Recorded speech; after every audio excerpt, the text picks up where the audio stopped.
అందుకే పెద్దలు ఒక మాట చెప్తారు, ఏ రోజు ఎలా ఉంటుందో నీకు తెలియదు, ఈశ్వరుడికి తెలుసు. ఎందుకంటే దురితమునకు ఫలితం ఆయన ఇవ్వవలసిన వాడు. కాలముంది, దురితముంది, ఎక్కడ నొక్కబడతావో నీకేం తెలుసు? తెలియదు. అందుకే 108 నామములతో పూజ చేసి బయటికెడతారు. అష్టోత్తర శతనామ స్తోత్రం ఏదో ఒక దేవతకి చెప్తారు. కారణం ఏమిటో తెలుసా అండి? మీరు నొక్కబడ్డం కాదు, మీకు రావక్కర్లేదు జ్వరం.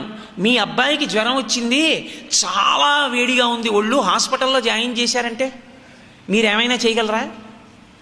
మీ మనసు స్వస్థత తప్పడానికి మీ శరీరము నుండి ఉద్భవించిన బిడ్డలు చాలు. వాళ్ళకు బాగుండకపోయినా మీకు బాగుండదు, మిమ్మల్ని కట్టుకున్న వాళ్ళకి బాగుండకపోయినా మీ మనసు బాగుండదు. విశాల హృదయం ఉన్నవాడికి ఎవరికి బాగుండకపోయినా తనకి బాగుండదు.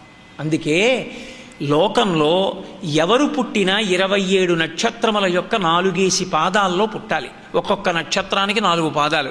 27 నక్షత్రాలకి 27 × 4 108 పాదాలు.